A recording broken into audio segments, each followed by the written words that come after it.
Thank you all for coming. My project is titled Autoregulated Exercise Selection Improves Lean Body Mass and Strength Gains in Highly Strength-Trained Males. Autoregulation is a hot topic in today's industry and can be defined or even applied in many different ways. But for today's purpose, we're going to define autoregulation as a form of periodization that adjusts the athlete's adaptations on a day-to-day or week-to-week basis. Now, the majority of the research done on autoregulation has primarily focused on different ways of manipulating intensity. We've seen this at Dr. Mann's lab as well as Dr. McNamara's lab. And these researchers have demonstrated that through this autoregulatory approach, you can see additional gains in both maximal strength and strength endurance. However, as strength coaches and practitioners, while intensity is important, there's lots of other training variables that we often manipulate throughout a training regimen, such as exercise selection. And to the best of our knowledge, the effects of autoregulating exercise selection on training adaptations has yet to be determined. Therefore, the purpose of our investigation was to compare the effects of autoregulated exercise selection compared to fixed exercise selection on total lean body mass and maximal strength training adaptations in highly strength-trained males. Now, when recruiting for this study, we made it a priority to get highly strength-trained individuals. So we set a criteria of being able to squat 1.75 times their body mass and bench press 1.3 times their body mass. Unfortunately, throughout the study, we saw slightly higher dropout rates than we would have anticipated, but we ended the data collection period with 17 highly motivated, very well-controlled individuals. Here's a look at the timeline of events. Subjects first came into the lab where they were familiarized with the strength training procedures. They also performed body composition analysis. They then came back in for one more strength training session, and groups were then split based off of total lean body mass, as this was our criterion variable that we were looking at assessing. We then had an autoregulatory exercise selection condition and a fixed exercise selection condition. Both groups trained 3 times a week for a total of 9 weeks. During each training session, we collected perceptual measures of effort and recovery, and we also tracked volume load. In an attempt to maximize our ecological validity and increase the anabolic stimulus, we also provided these subjects with pre-workout powder and post-workout protein powder, as we know that these supplements are very common in this population, and instead of restricting them and risking some of them taking on their own, we decided to provide it for them. We also brought on a certified sports nutritionist to sit down with these subjects and help them track their food properly throughout the duration of the study, so we can make sure that nutrition and total calorie intake was not a potential covariate between conditions. At the conclusion of 9 weeks of training, the subjects came back into the lab 48 hours after their last training session and performed maximal strength assessments and body composition testing as well. So what did the 2 training conditions actually look like? As you can see here, this was a primarily hypertrophy, bodybuilding-oriented protocol. We followed a non-linear or undulating format in which the repetition ranges varied significantly on a daily basis. Those who were in the fixed group, they would come into the lab on Monday, and they would be handed a workout sheet with all of their exercises for that given day. It also have the amount of sets, the repetition ranges, and the weights in which they left off at on the previous session. Whereas those in the autoregulatory condition would come into the lab and they'd be handed a blank workout sheet.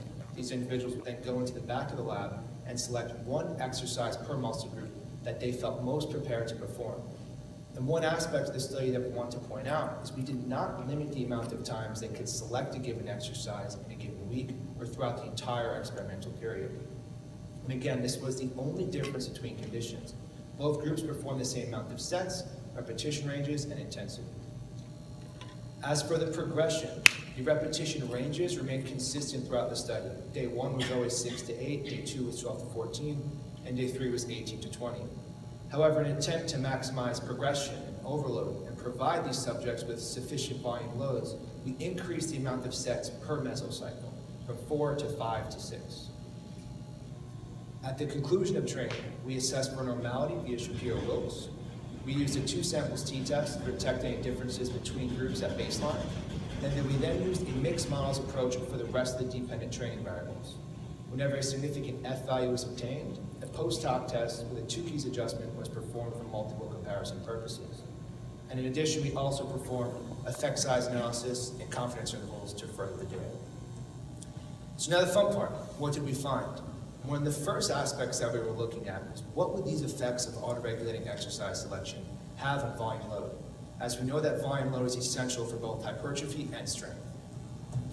As you can see here, at the conclusion of training, both groups trained with extremely high volume loads. Over 1 million pounds were lifted at the end of 9 weeks, roughly 50,000 pounds per training session. And to our surprise, the autoregulatory condition actually ended up training with significantly greater volume loads compared to the fixed group, by roughly 100,000 kilograms. But what stood out to us the most on this data was that even though they trained with sufficiently greater volume loads, this did not result in any further increases in measures of internal load, such as rate of perceived exertion or perceived rate of recovery, which may help explain some of the results down the road. In regards to lean body mass, it's important to address that we did not find any group by time interactions, only a mean time effect. However, the confidence interval analysis did suggest that the autoregulatory condition responded significantly greater compared to the fixed group. As for the magnitude of change between conditions, the autoregulatory group found on average 1.6 kilograms of lean muscle mass, whereas the fixed condition found 0.98.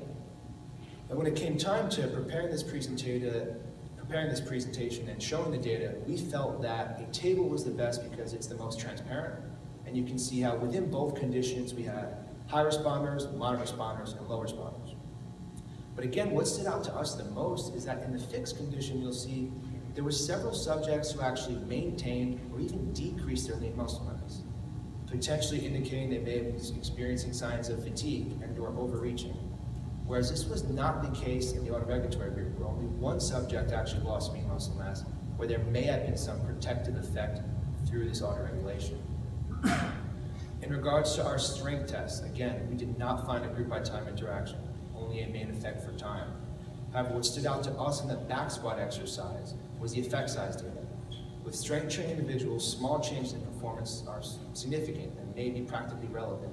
And the effect size data suggests that the autoregulatory condition demonstrated a strong effect, whereas the fixed condition demonstrated only a moderate effect. But again, there was no group by time interaction. In regards to the bench press analysis, again, there was no group by time interaction, but actually confidence interval analysis did suggest that the autoregulatory group responded significantly greater compared to the fixed condition, and this was further supported by the effect size data as well. So in conclusion, our data may suggest that autoregulating exercise selection may be a sufficient way to increase both total lean body mass and maximal strength training adaptations in strength training mouse. However, it goes without saying that much more research is needed on the topic before general conclusions can be drawn. And as a young researcher, working on this data and trying to extrapolate the findings was a great learning experience, because there's often multiple different ways in which you can take one set of data and generate different findings. On one side, you have to address that there was no group by time interactions, and that this additional lean body mass that was gained in the autoregulatory condition came at the expense of an extra 100,000 kilograms of volume load. And when dealing with athletes, this may not be anything to brag about. But on the flip side, looking at the same set of data, you can also say that the autoregulatory condition put on 60% more lean muscle mass. And that even though they trained with these significantly greater volume loads, this did not result in any further increases in their measures of internal load. And small changes in performance in these elite populations should be taken into account. And the effect size data does suggest that they may have responded greater through this autoregulation. Which is why when it came time to prepare this presentation, ultimately we decided that it was best to simply show the data as is and let the scientific community and the practitioners decide upon its effectiveness or lack thereof. Personally, I think the answer lies somewhere in between these two sides. Do I think that autoregulating exercise selection is the be-all, end-all solution for all strength training programs? No. But I think it may be a piece of the puzzle, especially when you compare it with the previous work done on autoregulation. Ultimately, we know that individual athletes respond differently to the same training stimulus, and that there's multiple factors that can affect one's ability to perform on a daily basis. In any way that you can individualize the training load, I personally feel will reduce the risk of injury and maybe even maximize training adaptations. So for strength coaches and practitioners, you may wish to consider implementing one or more various autoregulatory approaches. Something that's been mentioned in the previous literature that we also found in our study was that by simply giving your subjects, your athletes, more say in the workout protocol, what do you feel like doing today, seems to increase this feeling of autonomy, which also may increase their adherence, their effort, and their motivation to a given workout training protocol, which may be just as important as the training protocol itself. That is all for our presentation. Thank you all, and I'll take your questions.